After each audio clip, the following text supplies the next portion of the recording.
So, welcome to you all in the video lecture series of engineering mechanics. Here we are going to start our first lecture of mechanics, right?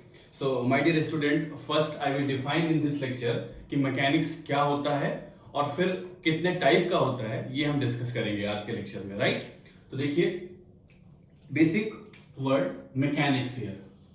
See, mechanics is the study of forces, both external and internal. Mechanics is the study of forces, both external and internal, on the body and observing the effect of those forces on the body. इस बात को समझते हैं क्या कहना चाह रहा हूं मैं. देखिए मैकेनिक्स क्या है. Mechanics is the study of forces. तो इंपॉर्टेंट वर्ड क्या हो गया मैकेनिक्स की डेफिनेशन में. सबसे पहला word, it is the study of forces. कौन कौन से फोर्स हैं? एक्सटर्नल और इंटरनल फोर्सेस. किसके ऊपर लग रहे हैं ये force? These forces are acting on the body. तो सेकेंड वर्ड हो गया क्या मेरे पास? Body. And observing the response और behaviour of the body under the effect of these forces. तो थर्ड इंपॉर्टेंट वर्ड क्या हो गया आपके पास? बिहेवियर और रिस्पॉन्स. बिहेवियर और रिस्पॉन्स. तो देखो mechanics is the study of forces on the body and observing the effect of those forces on the body. तो जब हम इफेक्ट की बात करते हैं तो हम किसकी बात करते हैं कि बॉडी किस तरीके से रिएक्ट करेगी उस फोर्स को बर्दाश्त करने के लिए. कर पाएगी बर्दाश्त या नहीं कर पाएगी. तो अभी आपको सबसे पहले मैं वर्ड समझाता हूं यहां बॉडी का क्या मतलब है. यहां पर देखिए सेकेंड वर्ड से स्टार्ट कर रहा हूं मैं. बॉडी. बॉडी का मतलब जिस किसी के ऊपर फोर्स लगाया जा रहा है. तो ये क्या हो सकता है? It may be the body which we are using our in daily life, जैसे चेयर्स, टेबल्स, इस तरह की कोई बॉडी हो सकती है. This body may be the structural components. Structural components. Structural components से क्या मतलब बेटा? स्ट्रक्चरल कंपोनेंट्स का मतलब जैसे बिल्डिंग्स बनते हैं, ब्रिजेस बनते हैं, फ्लाईओवर्स होते हैं. तो these all are what? Structural components. Third is the body may be your machine tools or machine components. machine components जब मैं बोलता हूं तो मेरा पूरा फोकस होता है मूविंग मशीन एलिमेंट्स की तरफ. मूविंग मशीन का मतलब क्या हो गया? जैसे आपका शाफ्ट है, की है, कॉटर, कपलिंग, बहुत सारे एलिमेंट्स होते हैं जिनको मिला करके मशीन बनाई जाती है. तो मशीन के वो सारे एलिमेंट्स क्या कहलाते हैं? मशीन कंपोनेंट्स कहलाते हैं. स्ट्रक्चरल कंपोनेंट्स स्टेशनरी होते हैं, रुके हुए होते हैं. मशीन कंपोनेंट्स हमेशा क्या होते हैं? मूविंग होते हैं. तो बॉडी के अंतर्गत ये भी आते हैं. अगर आप इससे थोड़ा और ऊपर चलना चाहते हैं तो अब आप क्या करेंगे? एयरक्राफ्ट डिजाइन करते हैं. हो सकता है आप रॉकेट डिजाइन करें, रॉकेट इंजन्स, जिसमें आपके जेट प्रपल्शन होते हैं, ram jet fighter planes, BrahMos missiles and all these things. जितनी भी मिसाइल्स होती हैं, रॉकेट्स होते हैं, फाइटर प्लेन्स होते हैं, सब. तो अब ये देखिए कि मैकेनिक्स में बॉडी, एक छोटी से छोटी बॉडी जो हम डेली लाइफ में यूज करते हैं, वहां से लेकर के एक बड़े लेवल तक बॉडी कुछ भी हो सकती है. बहुत वास्ट स्कोप है इसका, राइट? अब क्या कहा जा रहा है? इन बॉडीज के ऊपर बहुत सारे फोर्सेस लग रहे होते हैं.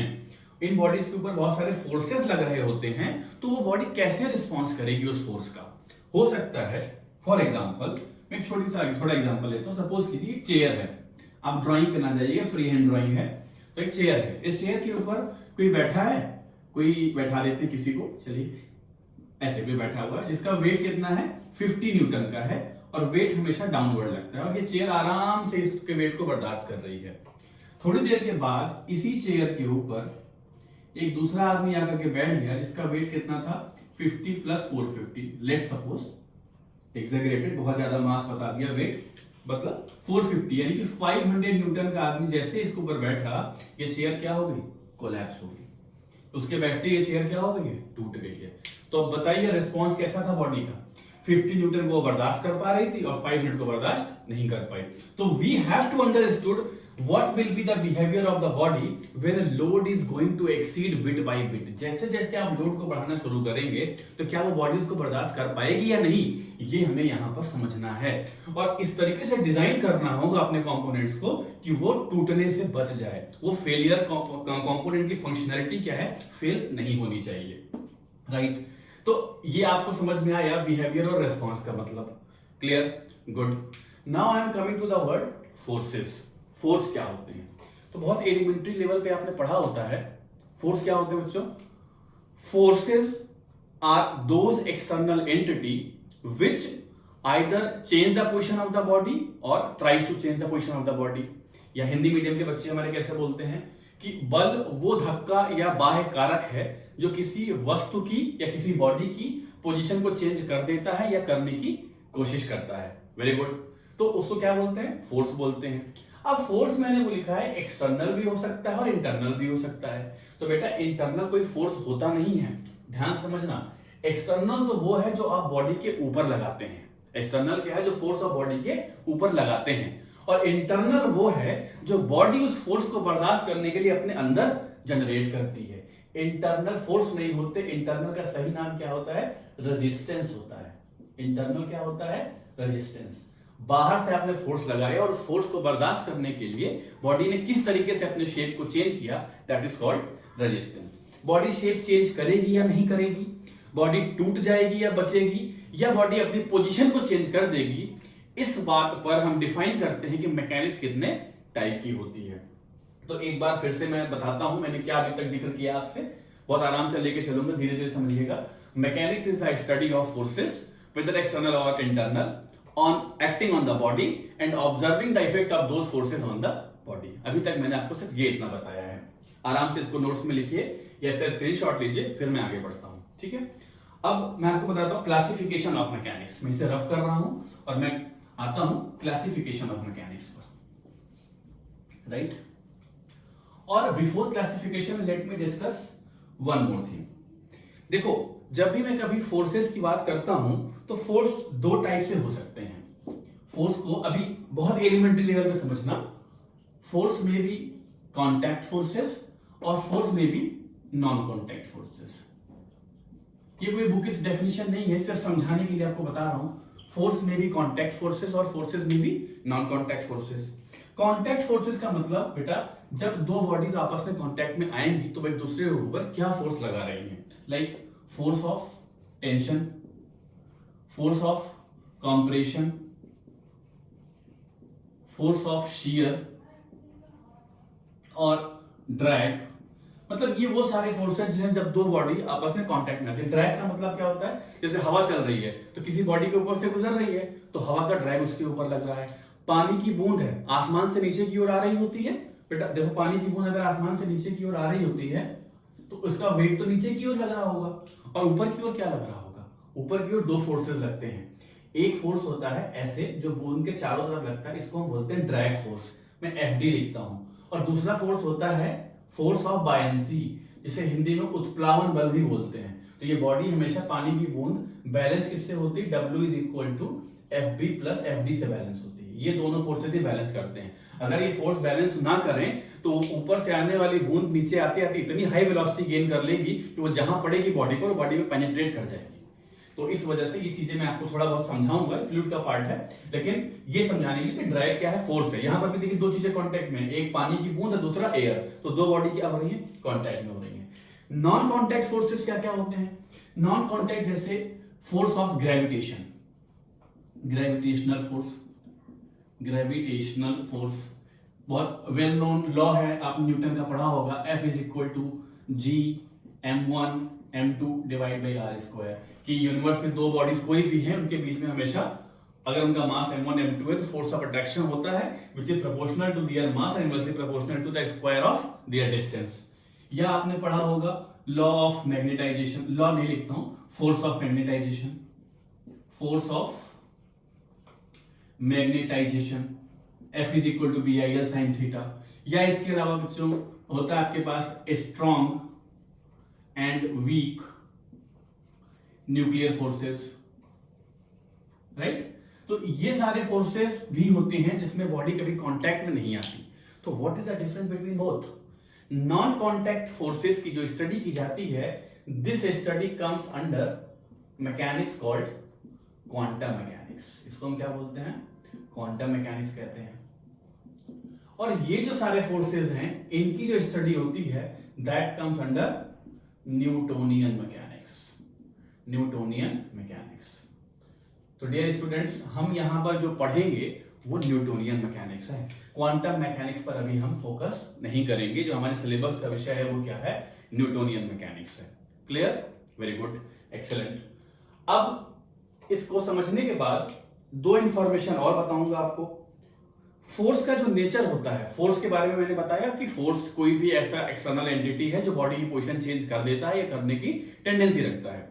तो फोर्सेस हमेशा दो टाइप से हो सकते हैं। कौन से दो टाइप से हो सकते हैं? फोर्स होता है या तो बॉडी फोर्स बोलते हैं उसको, बॉडी फोर्स, या तो surface force, surface force. My dear, कोई स्टूडेंट मुझसे ये भी कह सकता है सर नहीं फोर्स तीन भी होते हैं, बट मैं डिस्कस नहीं करना चाहता, अभी उसकी जरूरत नहीं है। अदरवाइज एक फोर्स और भी होता है, इसको हम बोलते हैं लाइन फोर्स।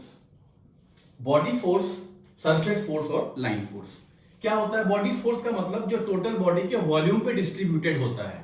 बॉडी फोर्स जो बॉडी के वॉल्यूम पे डिस्ट्रीब्यूटेड होता है। कहां होता है डिस्ट्रीब्यूशन? कहां होता है इसका distribution? On complete volume of body, on complete volume of body. कोई example? Best example for the distributed force is weight. Weight is a body force which is distributed completely on the volume of the body। अगर मैं surface force की बात करूं तो जो किसी body के सरफेस पर लग रहा होता है, और सरफेस फोर्स का बेस्ट एग्जांपल है क्या बच्चों मेरे पास? It is called pressure.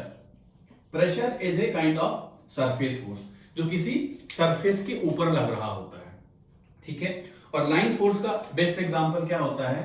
अगर आपने पढ़ा हो कभी 11th क्लास में या 12th में, सरफेस टेंशन, लिक्विड पर लगने वाला force, surface tension sigma is equal to F by L होता है, फोर्स पर यूनिट लेंथ।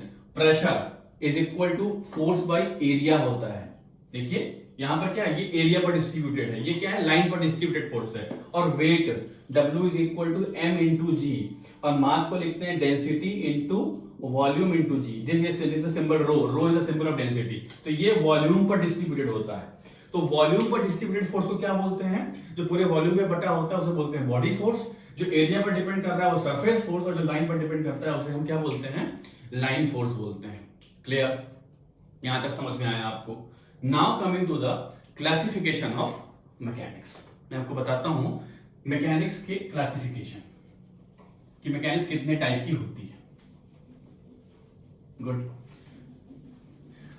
देखिए मैकेनिक्स डिपेंड करती है बॉडी के ऊपर कि बॉडी किस तरीके की है, जो फोर्स लगा रहे हैं वो किसके ऊपर लगा रहे हैं। तो क्लासिफिकेशन ऑफ मैकेनिक्स में बच्चों सबसे पहली मैकेनिक्स है rigid body mechanics. Rigid body mechanics.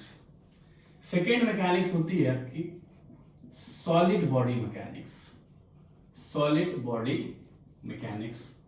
और थर्ड है मेरे पास mechanics of fluid, mechanics of fluid. Clear?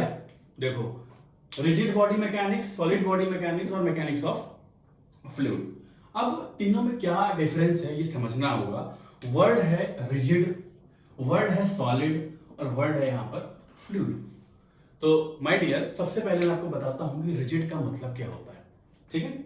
Suppose अब थोड़ा सा अपना क्लास 11th को याद करेंगे, थोड़ा बहुत आपने इसके बारे में पढ़ा होगा कि मैं इसको बोलता हूं ये मेरी एक एक्सिस है, ये मेरी दूसरी एक्सिस है। लेट सपोज ये एक्स एक्सिस हो गई, ये वाई हो गई, और ये कोई बॉडी है, ये मेरी जेड एक्सिस हो गई। ठीक है बच्चों, एक्स वाई और जेड एक्सिस, ठीक है। ये कमरा मान लो जिस रूम में मैं खड़ा हूं, आप पढ़ रहे हैं, एक्स एक्सिस, वाई एक्सिस और height is Z axis. This body is composed of number of small molecules, number of small molecules. ये बहुत छोटे छोटे पार्टिकल्स से मिलकर के ये बॉडी क्या है, बनी हुई है। Good, this body is experiencing a number of external forces, means external forces are acted upon the body। इस बॉडी पर बहुत सारे फोर्स लग रहे हैं, तो मैं उसको F से रिप्रेजेंट कर देता हूं। बहुत सारे फोर्स लग रहे हैं इस बॉडी के ऊपर, ठीक है, फोर्स लग रहे हैं। तो इस फोर्स का क्या इफेक्ट होगा ये मुझे देखना है। सपोज मैं किसी एक पॉइंट को चूज करता हूं, उसको नाम लिखता हूं P, और इस पॉइंट की पोजीशन क्या है, एक्स डिस्टेंस से कुछ दूरी पर होगा, एक्स एक्सिस से कुछ दूरी पर, से यहाँ एक बॉडी है तो इस दीवार से कुछ दूरी पर, इससे कुछ दूरी पर और इससे भी कुछ दूरी पर। तो एक्स वाई जेड से अगर कुछ डिस्टेंस पर है तो इसके कोऑर्डिनेट मैंने लिख दिए एक्स वाई और जेड। ठीक है, अब क्या हुआ जब फोर्स लगाया गया तो इसके साथ हुआ क्या, ये बात देखते हैं। फोर्स लगाने पर see this is the same Y X and body is same and this is Z axis. क्या ऑब्जर्व किया मैंने, जब मैंने फोर्स लगाया तो मुझे ये दिखाई पड़ा कि ये जो पॉइंट P था, पॉइंट P, ये जो पॉइंट P था, ये पॉइंट अपनी जगह से बिल्कुल नहीं हिला, ये पॉइंट अपनी जगह से बिल्कुल नहीं हिला। That means there is no relative displacement between any two points of the body जब आपने फोर्स लगाया। बट ये बॉडी क्या थी, L is equal to some value, let's say a metre कह देता हूं। ये बॉडी क्या हो गई, अपनी जगह से डिस्प्लेस हो गई। जब आपने फोर्स लगाया तो फोर्स लगाने पर मुझे क्या दिखाई पड़ा कि इसके जो कोऑर्डिनेट पॉइंट है वो अभी भी क्या बने हुए हैं, एक्स वाई जेड बने हुए हैं, लेकिन बॉडी ने अपनी पोजीशन चेंज कर दी। देखो ये मार्कर है, मैं इसके ऊपर फोर्स लगाऊंगा तो ये बॉडी क्या करेगी, अपनी जगह से हट गई, लेकिन बॉडी की डायमेंशंस में कोई चेंज नहीं आया। तो रिजिड बॉडी वही बॉडी होती है कि जब आप फोर्स लगाओ तो उसकी डायमेंशंस, अगर लंबाई, चौड़ाई, ऊंचाई, थिकनेस, लेंथ, विड्थ, हाइट जो भी है उसमें कोई चेंज नहीं आना चाहिए। सर्कुलर तो डायमीटर में चेंज नहीं आना चाहिए, वो भले ही अपनी पोजीशन से चेंज होकर के कहीं और चली जाए। ये भी जरूरी नहीं पोजीशन चेंज हो सकता है L is equal to a metre हो या L की वैल्यू 0 ही हो, लेकिन ये तो पॉसिबिलिटी है, पर सर्टेनिटी क्या है कि there is no relative displacement between two points, there is no, अच्छे से लिखता हूं इसको, relative displacement between two points.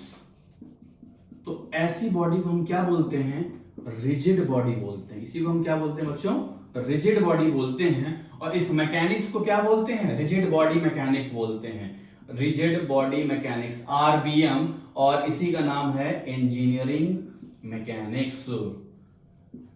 I hope clear हो रहा होगा आप लोगों को। तो क्या बोल रहा हूं मैं, रिजिड बॉडी वो बॉडी होती है कि जब बॉडी के ऊपर आप फोर्स लगाएं तो उस फोर्स को बर्दाश्त करने के लिए बॉडी के दो पॉइंट के बीच में कोई रिलेटिव डिस्प्लेसमेंट ना हो, यानी कि बॉडी के कोऑर्डिनेट पॉइंट सेम रहेंगे, केवल वो अपनी पोजीशन क्या करेगी, चेंज कर भी सकती है, नहीं भी कर सकती। दीवार पे मैं कितना भी धक्का मार लूं, कितना भी धक्का मार लूं, दीवार वहीं की वहीं बनी रहेगी और इसके पार्टिकल्स के बीच में कोई रिलेटिव डिस्प्लेसमेंट नहीं होगा। तो इस बॉडी को क्या बोलते हैं बच्चों, रिजिड बॉडी। और इस मैकेनिक्स को क्या बोलते हैं, इंजीनियरिंग मैकेनिक्स, जिसको हमको यहाँ पर पढ़ना है। तो मैं क्लासिफिकेशन आपको बता रहा था मैकेनिक्स का। मैकेनिक्स अगर ब्रॉडली बोलूं तो इंजीनियरिंग मैकेनिक्स बजाय मुझे क्या लिखना चाहिए यहाँ, मैकेनिक्स। ये क्लासिफिकेशन किसका है, मैकेनिक्स का है। और उस मैकेनिक्स में पहली मैकेनिक्स कौन से निकल के आ रही है, रिजिड बॉडी मैकेनिक्स, जिसको हम बोलते हैं इंजीनियरिंग मैकेनिक्स। तो मैं ये वर्ड हटाता हूं यहां से केवल, और ये किसके बारे में बात हो रही है, हमारी मैकेनिक्स के बारे में बात हो रही है। तो मैकेनिक्स का पहला पार्ट हो गया रिजिड बॉडी, गुड। अब सॉलिड बॉडी क्या होता है, सॉलिड बॉडी का मतलब कि जब आप बॉडी के ऊपर फोर्स लगाया, सेम चीज, तो ये कोऑर्डिनेट क्या हो गया, एक्स डैश, वाई डैश और जेड डैश हो गया। कोऑर्डिनेट चेंज होने का मतलब दो बॉडी के अंदर के दो मॉलिक्यूल ने उस फोर्स को बर्दाश्त करने के लिए अपनी पोजीशन क्या कर दी है, चेंज कर दी है। पोजीशन चेंज करने का मतलब समझते हैं बच्चों, बहुत अच्छे से समझते हैं। ये एक रॉड है मेरे पास, ये एक रॉड है, ठीक है। इस रॉड के ऊपर मैंने एक फोर्स इधर से लगाया F, एक फोर्स इधर से लगाया F। तो अब क्या हुआ, इस फोर्स को बर्दाश्त करने के लिए बॉडी तो वहीं की वहीं बनी हुई, लेकिन देखिए इसकी लंबाई क्या हो जाती है, चेंज हो जाती है। इसकी लेंथ क्या हो जाती है बच्चों, चेंज हो जाती है। और एरिया क्या हो गया, कम हो गया। देखो प्रीवियस लेंथ कितनी थी इसकी, L थी, तो अब इतनी लेंथ इधर से बढ़ गई और इतनी लेंथ इधर से बढ़ गई। लेट्स से डेल्टा L/2 इधर से बढ़ गया और डेल्टा L/2 लेंथ इधर से बढ़ गया। तो यहां देखिए, ऑब्जर्व कीजिए, डायमेंशंस क्या हो गई, चेंज हो गई। मार्कर को धक्का मारा था तो उसकी लेंथ नहीं बढ़ी थी, लेकिन यहां पर क्या हुआ, फोर्स लगाने पर लेंथ चेंज हो गई है, डायमेंशंस चेंज हो गई है। और बॉडी के अंदर क्या हो रहा होगा, अगर आप इसको कट करके देखें बच्चों, कट करके देखें तो क्या दिखाई पड़ेगा, ये देखिए फोर्स, यहां जो F लग रहा था, इस फोर्स को अपोज करने के लिए, वर्ड बोला था मैंने, फोर्स में भी एक्सटर्नल और इंटरनल। तो एक्सटर्नल तो F था, इंटरनल क्या होगा, इसके सारे मॉलिक्यूल्स इसके अपोजिशन में फोर्स लगाना शुरू कर देंगे, लाइक दैट। और इन सभी फोर्सेस का एक रिजल्टेंट होगा जो कि मैं इसको एफ डैश लिख देता हूं। अगर आपका एफ डैश एफ से ज्यादा है तो बॉडी क्या है, सेफ है। लेकिन अगर आपका एफ ज्यादा हो गया एफ डैश से, एफ का मतलब अप्लाइड फोर्स, ये कौन सा फोर्स है, अप्लाइड है। और ये कौन सा फोर्स है, ये जनरेटेड है, यानी कि रजिस्टिंग है, जो बॉडी खुद अपने अंदर जनरेट कर रही है, रेजिस्टेंस या रेजिस्टिंग लिख देता हूं, रेजिस्टिंग फोर्स है। अगर ऐसा हो गया तो बॉडी क्या हो जाएगी, फेल हो जाएगी। और आपका सब्जेक्ट क्या कहता है कि बॉडी को फेल नहीं होना है, स्टेबल बना करके रखना है। तो solid mechanics is the study of what, such kind of body जिसमें फोर्स लगाने पर बॉडी के मॉलिक्यूल अपनी पोजीशन चेंज कर देते हैं। और माय डियर, पोजीशन चेंज करने का मतलब होता है ऐसी बॉडी को बोलते हैं डिफॉर्मेबल बॉडीज, डिफॉर्मेबल बॉडीज।